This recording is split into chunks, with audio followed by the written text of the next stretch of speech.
Hi, my name is Munima Tigela. Welcome to my YouTube channel. So today I want us to look at the two pillars of the state case, which is the confessions versus the cell phone data that they use as evidence against the five accused. But before we do that, guys, please make sure you do not forget to like, to share, to comment. And most importantly, please make sure you are subscribed on the channel. Please make sure you are watching the videos up until the end and you are watching the ads that are coming through. When you are doing that, you'll be supporting this channel financially and in numbers. Thank you so much. I really appreciate you.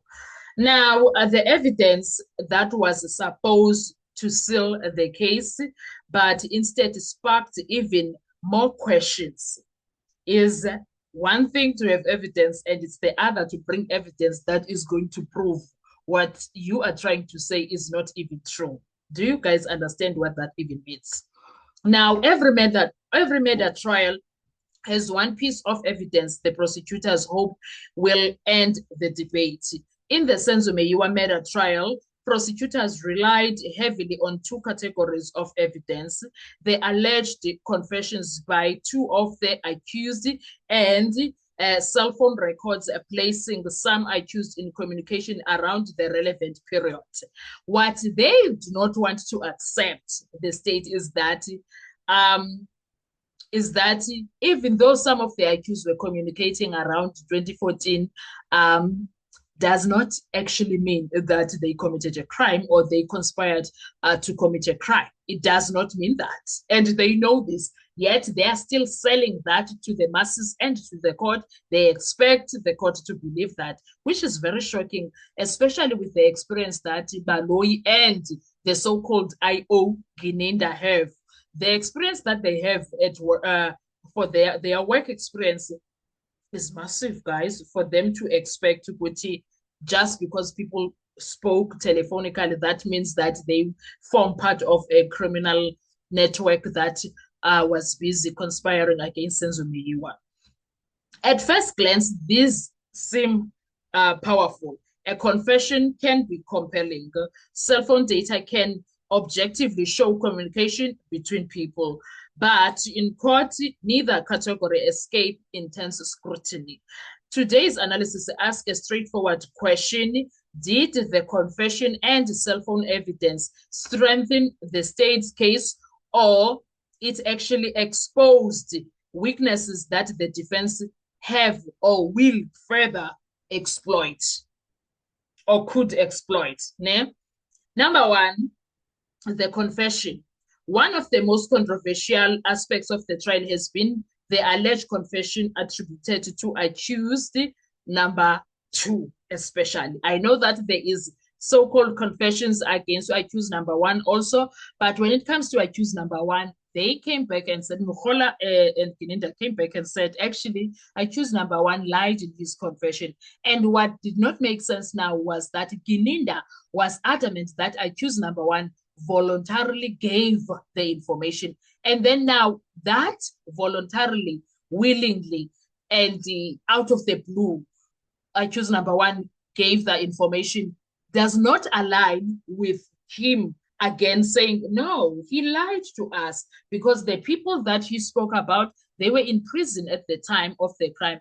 So now that does not align. And now that makes Gininda be questionable himself and his investigation.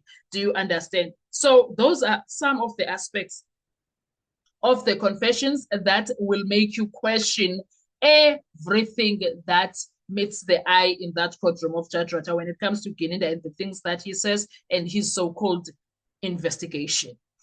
Now, generally, a confession is supposed to be something that is tangible. Okay, generally, it's supposed to be something to be general, that is tangible. Now, the state has argued that these confessions connected participants to the murder of Senzo Meyiwa case. However, South African law places important limits on confession evidence. Generally, a confession is admissible only if it is shown to have been made freely, voluntarily. Where an accused alleges coercion or assault, courts hold a separate admissibility inquiry commonly called as a trial within a trial, before deciding whether the confession may be used. Another important legal principle is that a confession made by one accused generally cannot simply be used as proof against co-accused. Evidence, subject to the applicable rules of evidence and constitutional protections. That became a major issue in this trial of Senzo Meyiwa. Now, the defense's response when it comes to this was that they challenged the confession on several grounds, including allegations that it was not voluntarily and that some accused were assaulted or tortured during a police custody. Those allegations have been strongly disputed by the state. The court heard evidence on these issues during admissibility proceedings. Ultimately, the weight and admissibility of the confession depends on the court's factual finding after considering all the evidence.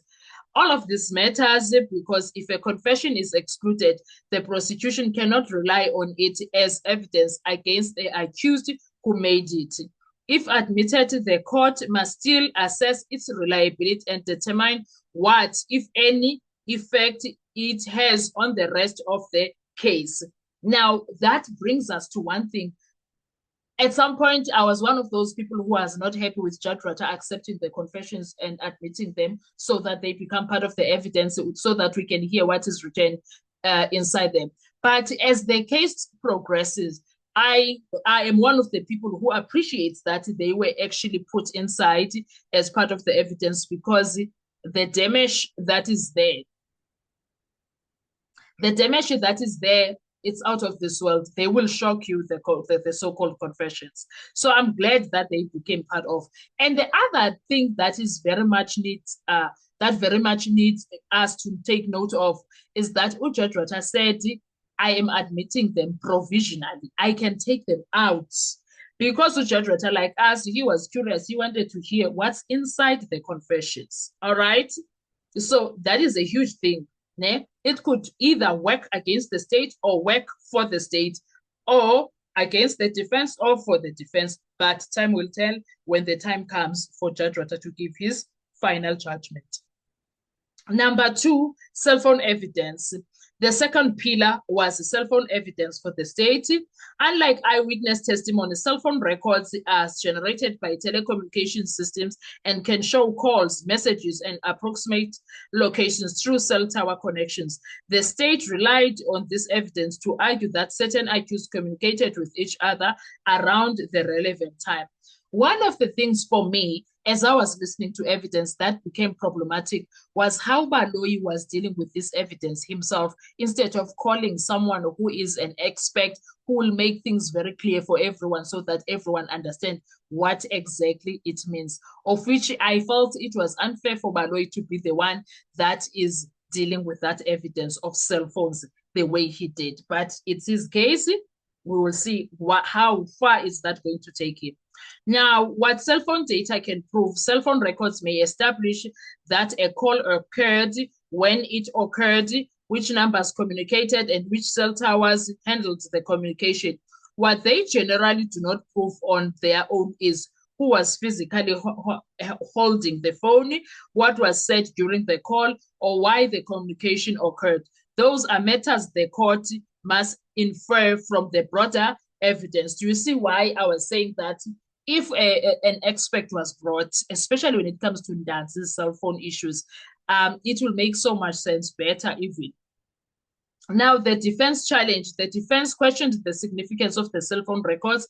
Among the issues raised were whether the records establish anything beyond contact between numbers, whether they proved participation in the murder itself, and whether the state's interpretation was the only reasonable one. These arguments go to the weight the court should attach to the records rather than to their existence. Number 3, when both pieces of evidence are combined, the prosecution's broader theory is that the confession and cell phone evidence reinforce one another. The defense, however, argues that each has weaknesses and that combining disputed evidence does not necessarily eliminate those weaknesses. Ultimately, The court will assess the totality of the evidence rather than any single item in isolation. Now, the big question that everybody has, South African criminal courts apply the standard of proof beyond a reasonable doubt. The judge will have to determine whether the confession, to the extent it is admissible, the cell phone evidence, witness testimony, forensic evidence, and all other evidence together prove the state case beyond reasonable doubt. If reasonable doubt remains after considering all the evidence, the accused are entitled to the benefit of that doubt. Now, this trial has illustrated why neither confession nor cell phone records automatically determine the outcome of a criminal case. Each type of evidence has strengths and limitations. The final judgment will depend on how the court evaluates all the evidence collectively, resolves disputes about admissibility and credibility, and applies the legal standard of proof beyond a reasonable doubt. The decision will likely become one of the most closely studied criminal judgments in modern South African legal history, not only because of who the victim was, but because of the legal questions raised about confessions, digital evidence, and the burden of proof. So we are still yet to see how is Judge Ratta going to handle all of this when the time comes. What are your thoughts when it comes to this? Let's talk in the comment section. I want to hear your views. Thank you so much. Please make sure you do not forget to like, to share, to comment. And most importantly, please make sure you keep your notification bell on so that you don't miss on anything that we bring when it comes to the Senzo Meyiwa case. Enjoy your day. Bye-bye.